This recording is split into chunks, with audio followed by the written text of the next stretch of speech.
ბიზნეს ფორმულას მე ანაცხოვრებობა ვარ.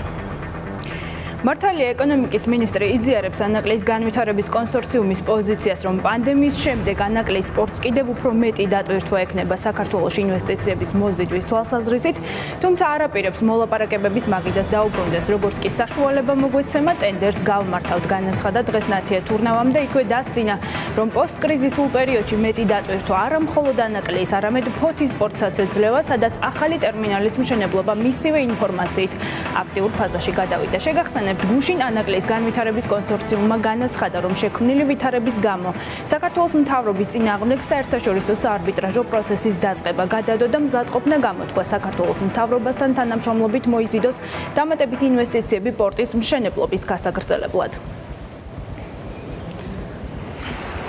კონსორციუმს ჰქონდა მრავალი წლის მანძილზე ძალიან კარგი შანსი და ჩვენი მხარდაჭერა იმისთვის, რომ დადგენილ ვადებში და თან ამ ეს ვადები კიდე 7 ჯერ გადაუწიეთ, ეს პროექტი დაეწყო და დაესრულებინა. სამწუხაროდ ჩვენ არ გვაქვს ამ წუთში საფუძველი, რომ მერვეჯერ ვენდოთ კონსორციუმს. ეს საკითხი დახურულია. მას შემდეგ, რაც მთავრობამ სოფლის მეურნეობის დარგს ანტიკრიზისული ბიუჯეტიდან 300 მილიონი ლარი გამოუყო, გარემოს დაცვისა და სოფლის მეურნეობის მინისტრი ამბობს, რომ მთლიან შიდა პროდუქტში სოფლის მეურნეობის წილის ზრდა თვითმიზანი არ არის. ეს იმ ფონზე, როცა წლიდან წლამდე ასეულობით მილიონ ლარს ხარჯავთ ამ დარგის განვითარებისთვის და მიუხედავად ამისა, მისი კონტრიბუცია ეკონომიკაში მხოლოდ 7.2%-ია, ხოლო მთლიან გამოშვებაში 6.3%. პარადოქსია, მაგრამ ფაქტია, სოფლის მეურნეობის მინისტრის აზრით, თუ მისთვის ჩაბარებული დარგის წილი მთლიან შიდა პროდუქტში გაიზრდება, ანუ სოფლის მეურნეობა უფრო პროდუქტიული გახდება, ეს იმას ნიშნავს, რომ ეკონომიკა არ ვითარდება. ჩვენი თვითმიზანი, რომ სოფლის მეურნეობის წილი ეკონომიკაში გაისართოს, ალბათ არ არის. შეიძლება ახლა მოგეჩვენოთ ეს უცნაურად, მაგრამ ეს 100-ია და ჩვენ არაერთჯერ გვითხოვთ. ჩვენ გვინდა, რომ ეკონომიკა იზრდებოდეს ძალიან სწრაფად, იზრდებოდეს სოფლის მეურნეობის გამოშვებაც ერთის მხრივ და იზრდებოდეს დამატებითი ღირებულებაც, რომელიც სოფელში იქნება მეორეს მხრივ. თუმცა ის, რომ წილი იზრდებოდეს სოფლის მეურნეობის ეკონომიკაში, ნიშნავს, რომ ეკონომიკა ესე იგი დგას, ან უკან მიდის და არ ვითარდება, ხო? ანუ არ არის ეს ჩვენი თვითმიზანი ეკონომიკური განვითარების. პარლამენტს პენსიის ინდექსაციის კანონპროექტი წარედგინა, რომელზეც მთავრობა რამდენიმე წელია მუშაობს. ინდექსაციის წესის მიხედვით ქვეყანაში პენსია ინფლაციის დონის და ეკონომიკური ზრდის პარალელურად უნდა იმატებდეს. თუმცა 70 წლამდე პირებისთვის არანაკლებ 20 ლარით, ხოლო 70 წელს გადაცილებული პირებისთვის არანაკლებ 25 ლარის ოდენობით. ნინო გვინდრაძე არკვევდა, რამდენად ქმედითი იქნება პენსიის ინდექსაციის ფორმულა რეალობაში. ნინო, რა მოლოდინი უნდა ჰქონდეთ პენსიონერებს, გისმენთ?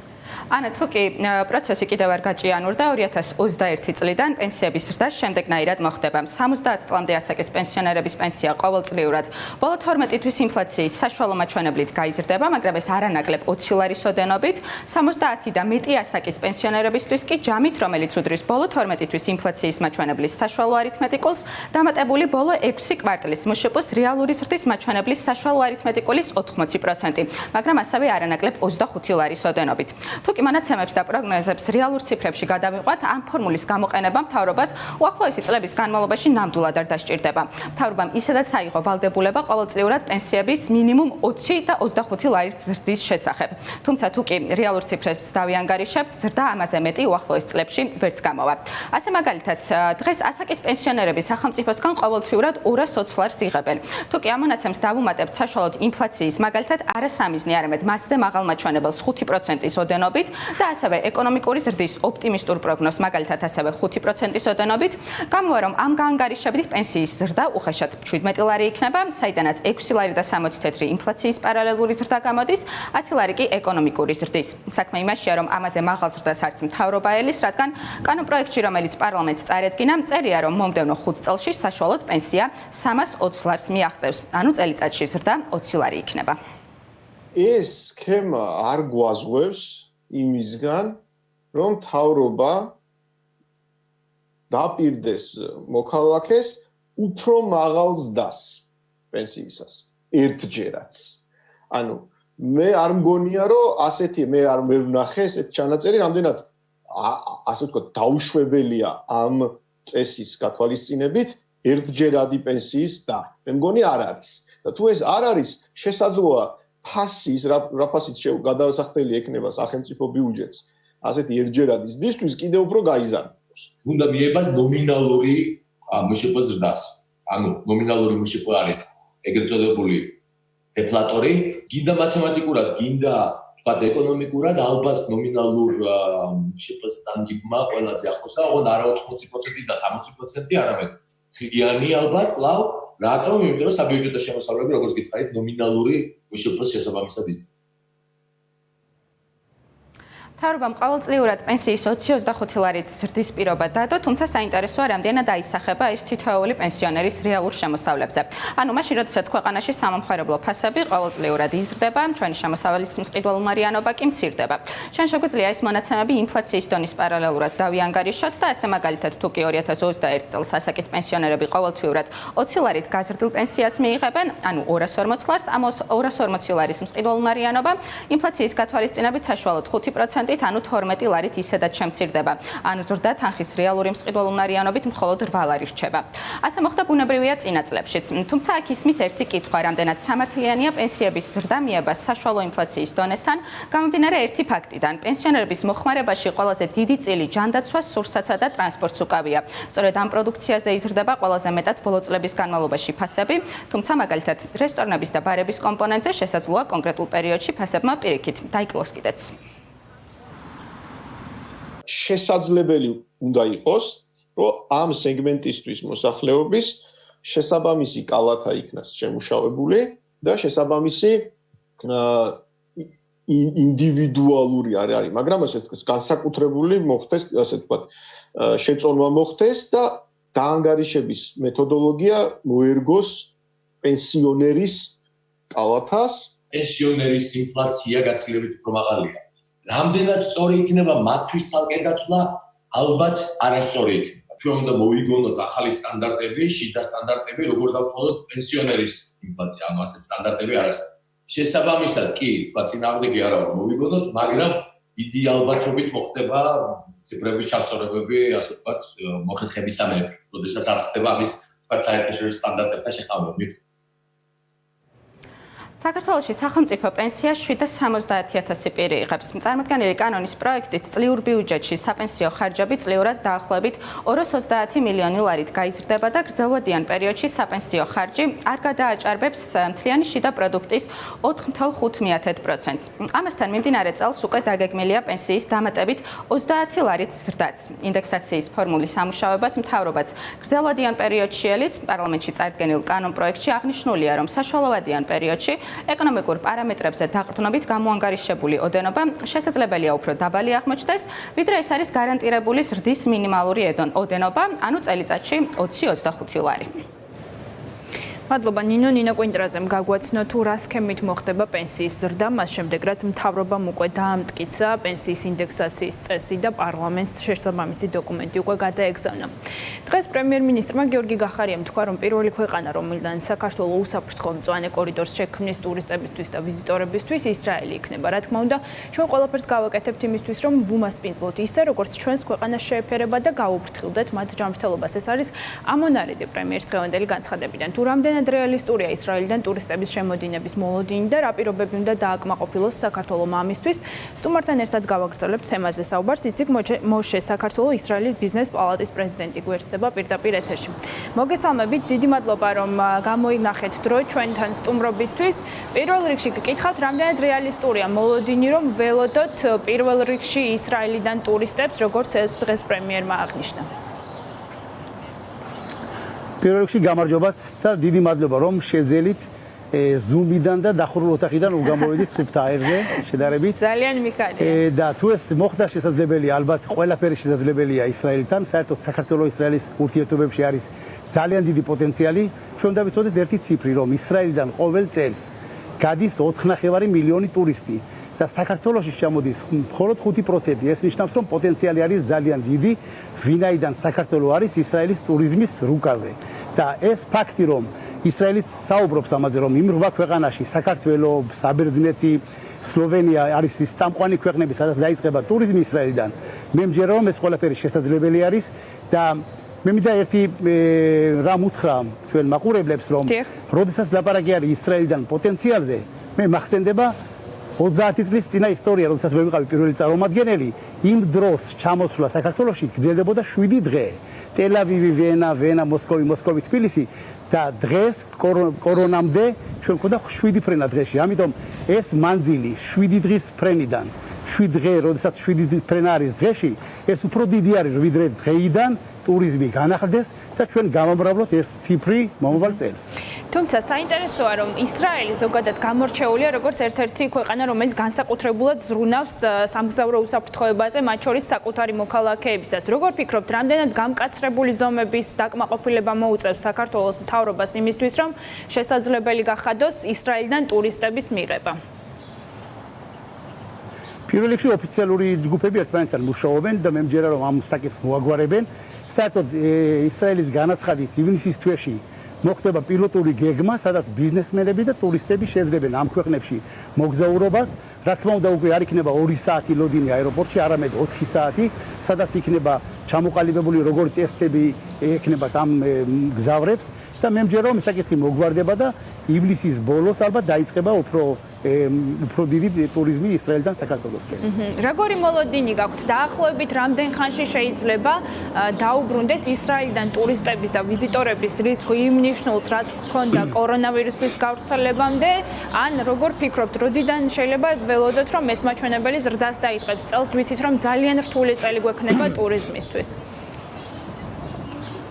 საერთოდ მე მინდა გითხრათ ერთი საიდუმლო, ვინაიდან ჩვენ არა ვართ ისტორიკოსები, რომელიც ვაფიქსირებთ ციფრებს, არამედ ჩვენ ვართ აქტიურად საქართველოს ისრაელის ბიზნეს პალატა ისრაელის სახთან ერთად აქტიურად არის ჩართული საქართველოს ისრაელის ურთიერთობებში და განსაკუთრებით ტურიზმის სფეროში. ყოველი პროგნოზი, ვინც ითქვის, რომ ჩვენ მომავალ თვეს მივახცევთ რაიმე ნიშნულს, მე მგონი ეს არის არასერიოზული. ჩვენ მაგალითად მზად ვართ, რომ ამ გამოწვევას შევუერთდეთ და ჩვენი ყველა გეგმა ლაპარაკობს 2021 წელზე. ჩვენ გეგმავთ დღეიდან როგორ გავაძლიეროთ ტურისტი 2021 წელში. ჩემთვის ტურიზმის განახლება 2020 წლის ბოლომდე ეს იქნება ძალიან დიდი წარმატება. ჩვენ უნდა ვიცოდეთ, რომ წლიური ზრდა ჩვენ ქონდა ისრაელიდან 30%, წინა წელს ჩამოვიდა 205,000 ტურისტი და არა მხოლოდ წინა წელს იყო ზრდა, იანვარში, თებერვალში იყო ზრდა თითქმის 50%-ზე მეტი.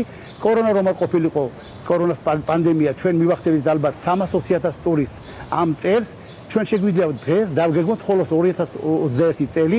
ჩვენ ალბათ ცოტა ხანში გამოვართ იმ გეგმით, რა უნდა გავაკეთოთ ერთობლივად, რომ ტურიზმი გავაძლიეროთ ისრაელიდან, გავაძლიეროთ ორმხრივი ტურიზმი და ჩვენი საერთოდ მიზანი არის, რომ ისრაელიდან მივახციოთ იმ ნიშნულს, რომელიც არის პოტენციალი. პოტენციალი არის 500,000 ტურისტი ისრაელიდან და ამიტომ ყველა ჩვენი გეგმა, პიარი, რეკლამა, ისრაელიდან ტელევიზიების ჩამოყვანა, საქართველოს გაპიარება, როგორც გავაკეთეთ წინა წლებს და ჩამოვიყვანეთ რამოდენიმე წამყვანი ტელევიზია საქართველოში, უნდა იყოს ორიენტირებული 2021 წელზე და 2021 წლის შედეგები, რა თქმა უნდა, იქნება ერთობლივი მუშაობის შედეგიდან. მე მჯერა ამ დიდი შედეგის. საინტერესოა, რა მხარდაჭერის იმედი გაქვთ საქართველოს მთავრობისგან? ბუნებრივია, თქვენ როდესაც მუშაობთ ისრაელში ტურისტების ჩამოყვანაზე, გჭირდებათ კონკრეტული ხელშეწყობა ადგილობრივი მთავრობისგანაც, რამდენად ახერხებთ, რომ გქონდეთ ეს მხარდაჭერა? მე არ ვიტყოდი, რომ ყველა სფეროში არის წარმატებული საქართველოს-ისრაელის ურთიერთობები და ან ყველა სფეროში ორივე მხარემ იცის რა არის პოტენციალი მეორე ქვეყანაში, მაგრამ ამას არ ვიტყოდი ტურიზმის სფეროში. ტურიზმის სფეროში არის საკმაოდ სერიოზული მუშაობა საქართველოს მთავრობიდან და შედეგებიც ჩვენ გვქონდა წინა წელს. არა მარტო საქართველოს მთავრობა, ჩვენ თქმა უნდა საქართველოს ისრაელის ბიზნეს პალატამ გამოუშვა 2 წიგნი ებრაული ენაზე, ჩამოიყვანა ისრაელიდან წამყვანი ტელევიზია, მაგრამ ეს მოხდა ჰარმონიულად საქართველოს მთავრობასთან ერთად.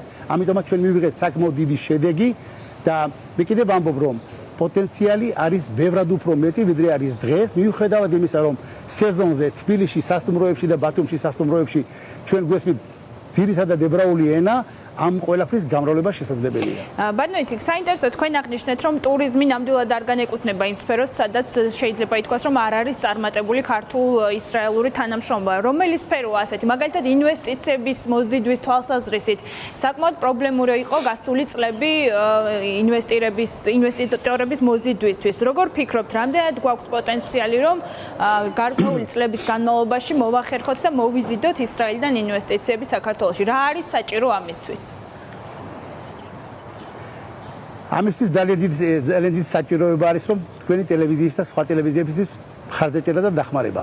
ჩვენ უნდა ვიცოდეთ ერთი რამ, რომ ისრაელს როგორც სხვა ქვეყანას აქვს უდიდესი პოტენციალი ან საშუალებები რომ სხვადასხვა ქვეყანაში ჩადონ ფული.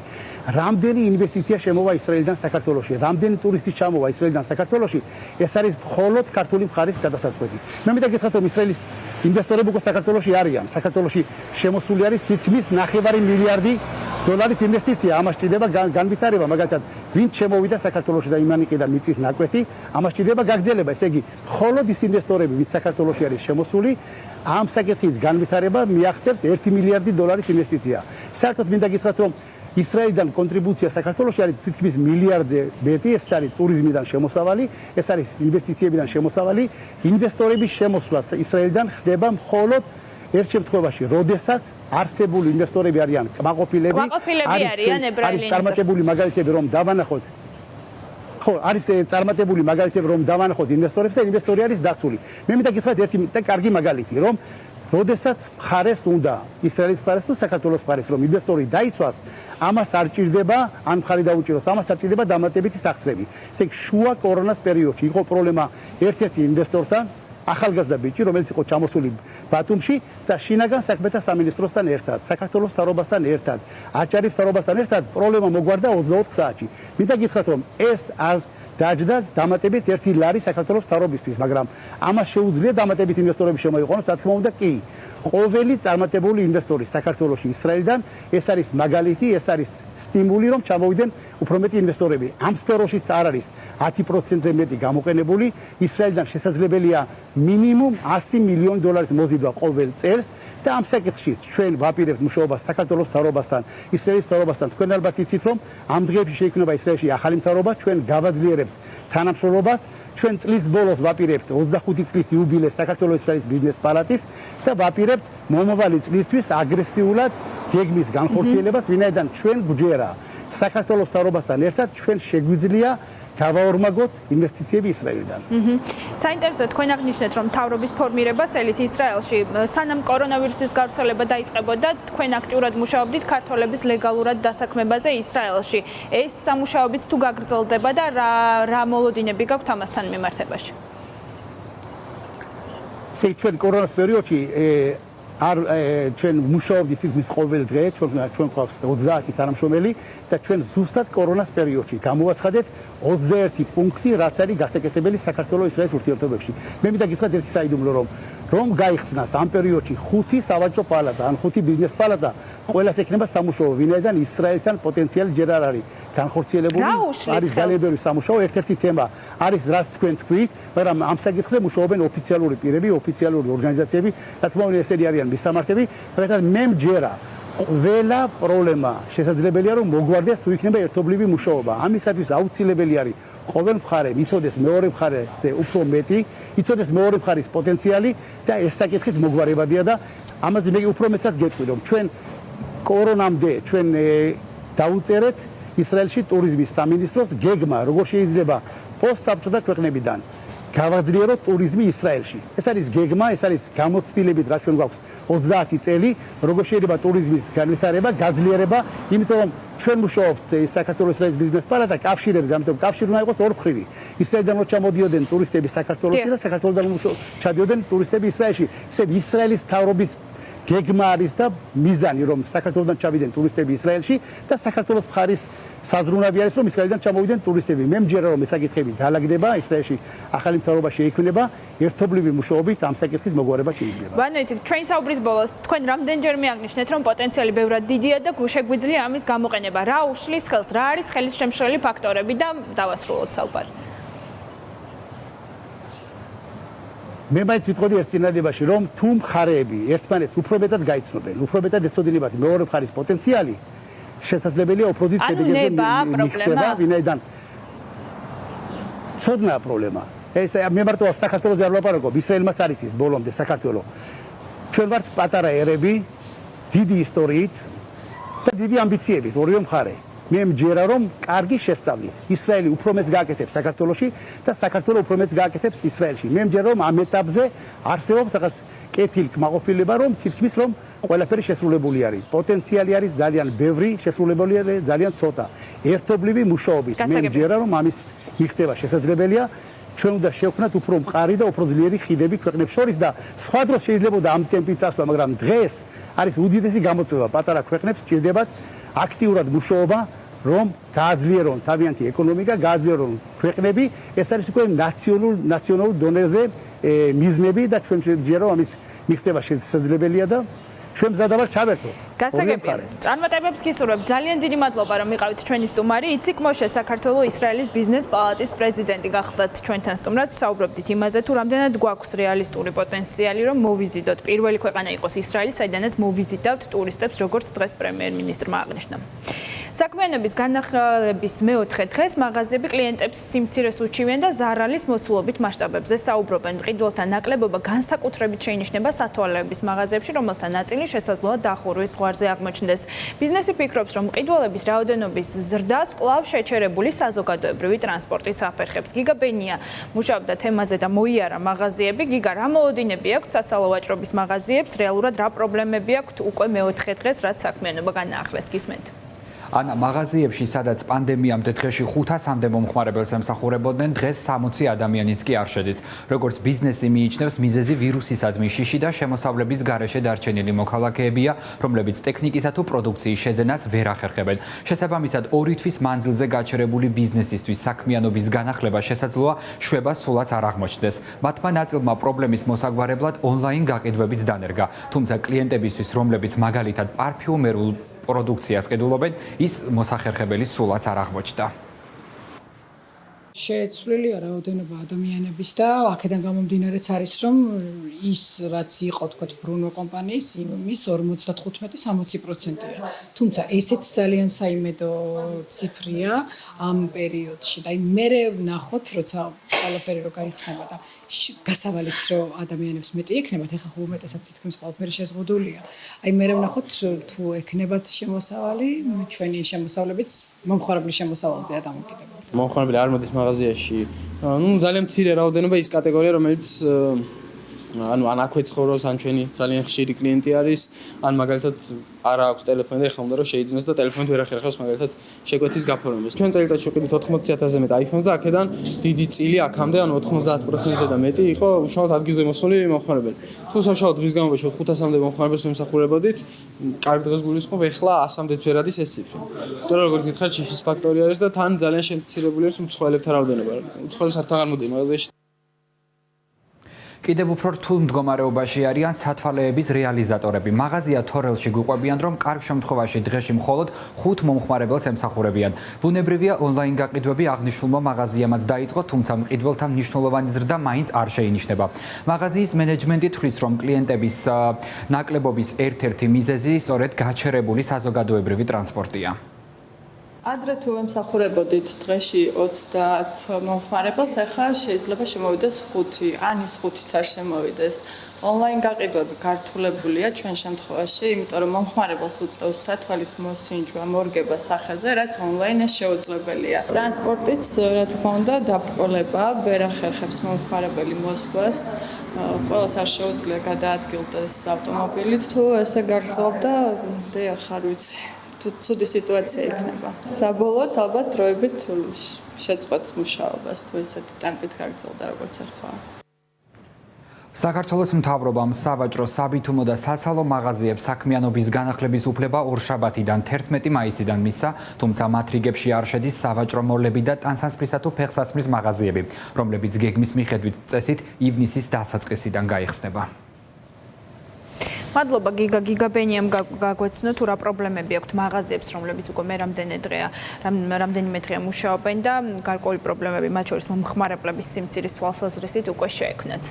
საქართველოში ჰესების მიერ გამომუშავებულ ელექტროენერგიას წყალი წაიღებს, არ მოგესმათ, ვინაიდან საგანგებო მდგომარეობამ ეკონომიკა გააჩერა და შესაბამისად ელექტროენერგიის მოხმარება შემცირდა. მთავრობა ჰესებს გაურიგდა, რომ მათ ჭარბი ელექტროენერგია დაიყრება, ანუ ჰესები მინიმალური დატვირთვით იმუშავებენ. თუმცა აქ ჩნდება არაერთი ერთი კითხვა, მაინც შემოვიტანთ თუ არა ელექტროენერგიას იმპორტით მაგალითად რუსეთიდან, როცა საკუთარ გამომუშავებას წყალს ვატანთ.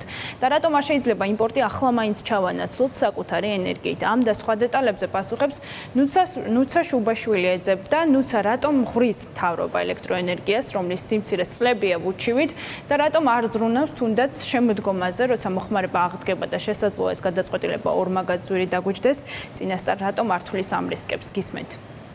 ანა, სახელმწიფო ელექტროსისტემის თავდაპირველი გადაწყვეტილებით ელექტროენერგიის გამომუშავების შეზღუდვა მხოლოდ მცირე დერეგულირებულ ჰესებს ეხებოდა, თუმცა გუშინ გამართულ შეხვედრაზე კომპანიებმა ეკონომიკის სამინისტროსგან და სახელმწიფო ელექტროსისტემისგან მიიღეს დაპირება, რომ ეს შეზღუდვა ბაზრის ყველა მონაწილეზე თანაბრად გადანაწილდება. გარდა ენგურ ჰესისა, ოფიციალურ მიზეზად სახელმწიფო სტრუქტურები პანდემიის გამო შეჩერებული ეკონომიკური აქტივობის ფონზე შემცირებულ ენერგომოხმარებას ასახელებენ. შედეგად, ახლა ჰესებს ჭარბი ენერგიის დაღვრა მოუწევთ და როგორც კომპანიებში ვარაუდობენ, ენერგიის გამომუშავების შეზღუდვის აუცილებლობა ივნისში დადგება.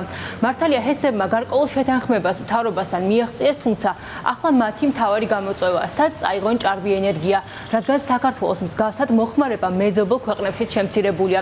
ვითარებას ისიც ართულებს, რომ არსებული პროგნოზირების სისტემის მიხედვით ჭარბი გამომუშავების შესახებ კომპანიებს ინფორმაცია მხოლოდ ერთი დღით ადრე მიეწოდებათ. წინა შემოთავაზება იყო ელექტროსისტემიდან, რომ თქვა აღარ დაერეგისტრირებინა ახალი კონტრაქტები და იმათზე ვისაც დარეგისტრირებული იყო, შესაბამისად იმათ რო არ დაეღვარა და მარტო დაურეგისტრირებულ სადგურებს დაეღვარათ, რაც ვფიქრობთ ჩვენ ჩავთვალეთ ჩვენმა ასოციაციამ და მისმა წევრებმა, რომ არასამართლიანი მიდგომა არის და შესაბამისი კონსულტაციების შედეგად მივახციეთ იმას, რომ ყველა თანაბრად დაღვრის აქედან გამომდინარე პროცენტი დასაყრელი იქნება ბევრად ნაკლები. დასახვეწი არის ესე ვთქვათ პროგნოზირების სამსახური, ვინაიდან თუ დროულად შევძლებთ ამის პროგნოზირებას, ექსპორტზე გატანაზე გადაწყვეტილებას დროულად მივიღებთ. ეხლა რო ვიცოდეთ, რომ დანამდვილებით 25% იქნება ივნისში, მაშინ ყველა სადგური გაიტანდა 25% ექსპორტზე, მიუხედავად ძალიან დაბალ ფასად, მაგრამ ნუ სულ დაღვრას რა თქმა უნდა მაინც ჯობია. ჰესებისთვის ენერგიის გამომუშავების შეზღუდვით მთავრობა სავარაუდოდ ერთი მხრივ ცდილობს იმ მსხვილ საწარმოებს, რომლებიც ელექტროენერგიას პირდაპირ ესკოსგან ყიდულობენ ტარიფის შემცირდეთ.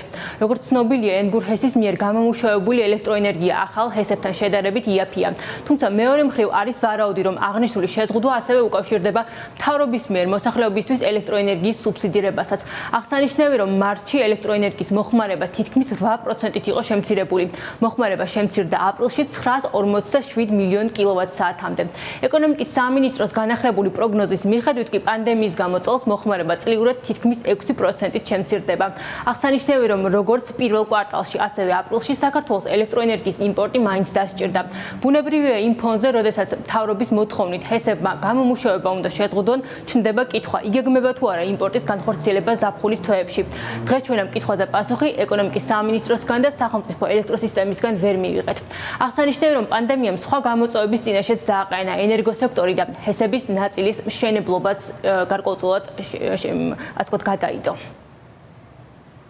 ჩვენ მშენებლობა მაგალითად ხალხში გაჭიანურდა, რა თქმა უნდა, ბევრი ადამიანის რესურსის მობილიზებაც ვერ მოხერხდა, განსაკუთრებით საზღვარგარეთიდან, მათ შორის მასალებისგან, რა თქმა უნდა, დროში გაგვეწელა და რა თქმა უნდა, ხარჯები სერიოზულად გაგვიძვირდა და ну, რაც რა თქმა უნდა, ამ ჩვენ ახლა კონკრეტულ პროექტს და ყველა პროექტს, რომელიც ახლა მშენებლობის პროცესში იყო, საკმაოდ ძიმე დააწובה ხრებს. რამოდენიმე თვით გადაიწია დანამდვილებით, თქვათ ექსპლუატაციის შეცვლა ჩვენი სადგურის და სავარაუდოდ ყველა სადგურს მშენებლობის ქვეშ იგივე პრობლემა აქვს. იმპორტი არ მოხდება, ესეთ გადაწყვეტილებას არავინ არ იღებს, რომ იმპორტი მოხდეს ამ პერიოდში. იმიტომ რომ იმპორტი არ მოხდება, იმიტომ რომ ჩვენ გვაქვს სიჭარბე. იმპორტი საქართველოს ენერგოსისტემაში მოცილული იმ პერიოდში, როცა გვექნება დეფიციტი. გვაქვს სიჭარბე, პირიქით საუბარი არის, რომ გვაქვს ენერგია და პოტენციურად შეიძლება გავჩნდეს საექსპორტო ენერგია, თუმცა კიდევ ხებავთ საექსპორტო ენერგია საკმაოდ გართულებულია, იმიტომ რომ ჩვენ რეგიონში ყველა ბაზარზე, რომელზეც შეიძლება ჩვენი ელექტრონიკის შეძლის ფასები იმდენად დაბალია, იქაც მოთხოვნები ყველგან შემცირდა, რომ ეს უკვე ძალიან არა სახარბიელოა გენერაციისთვის. თუმცა წლის მეორე ნახევრიდან ენერგეტიკის დარგში არსებული გამოწვევები ბუნებრივია ახალი ძალებით იჩენს თავს და ქვეყნის შიგნით გამომუშავებული ენერგია კვლავ ნაკლები იქნება მთლიან მოხმარებაზე. შესაბამისად იმპორტზეც გაიზრდება მოთხოვნა. ამ პირობებში კი ბოლო წლების განმავლობაში ინვესტორები ენერგეტიკის დარგში არსებულ პრობლემებზე აქტიურად საუბრობენ და ხელშემწყობი მექანიზმების არარსებობის გამო დარგის საინვესტიციო მიმზიდველობასაც კარგავს. არსებულ გამოწვევებზე პასუხი ბაზრის ლიბერალიზაცია, რომელიც უკვე დაწყებულია, თუმცა ჯერჯერობით არასაკმარისი პირობა იმპორტზე დამოკიდებულების შემცირებისთვის. რაღაც ეტაპზე PPA ძალიან გამართლებული იყო, იმიტომ ის არავინ არ აშენებდა. ან ხოსოში სერიოზულ და დითეს ამ მოცულობით არ აშენდებოდა. და PPA რომ იყოს ცუდი არ არის, კარგია, მაგრამ ეს PPA რომელიც სანამ სამოზრო მექანიზმი დაამტკიცებს, რომ სწორია და კარგია და ფასწარმოქმნა და სხვა დაუშვათ მზის სადგურების აშენება, ელექტროსადგურების აშენება კონკურენტუნარიანია, მაშინ რაღაცა გეპი იქნება, ანუ მაშინ რაღაცა პერიოდში ინვესტორები თავს შეიკავებენ, რომ შეხედონ რა ხდება. ანუ მე ჩემი აზრით სწორი იქნებოდა, რომ ჯერ საბაზრო მექანიზმი კარგად შექმნილი იყო, ანუ გარკვეული პერიოდი გასულიყო და PPA-ები მერე გაეუქმებინათ. დაენახათ, რომ ინვესტორებისთვის არ ქონდათ ჩავარდნა. ეხლა გარკვეული ჩავარდნა იქნება ინვესტორების მხრიდან. როგორც ყველა დარგი ახლა ენერგეტიკაც პანდემიის გადავლის და ეკონომიკის აღდგენის მოლოდინშია. ამასთან სექტორი კვლავ მთავრობის მიერ დაპირებულ ბაზრის ხელშემწყობ მექანიზმებსა და თავისუფალი ბაზრის კონცეფციის ამოქმედებას. მადლობა ნუცა შუბაშვილმა გაგვაცნო თუ რატომ აპირებს მთავრობა დაღვაროს საქართველოში გამომუშავებული ელექტროენერგია და წყალს გაატანოს. ჩვენ ამასთან დაკავშირებით ერთი ძირითადი კითხვა გქონდა. ამ ფონზე იგეგმება თუ არა იმპორტის განხორციელება ელექტროენერგიის, რომლის ნახევარი ძირითადად რუსეთზე მოდის, თუმცა ეკონომიკის სამინისტროსგან პასუხი ვერ მივიღეთ სამწუხაროდ და ამას ბოლო პერიოდში ხშირი სახე მიეცა ეკონომიკის სამინისტრო თითქმის არაფერს არ პასუხობს, რაც ძალიან სამწუხაროა. დღეისათვის სულ ეს იყო. მე ხვალამდე გემშვიდობებით ერთმანეთს 17 საათიანი ფორმულა ნიუსის შემდეგ შევხვდებით ბიზნეს ფორმულაში. ნახვამდის.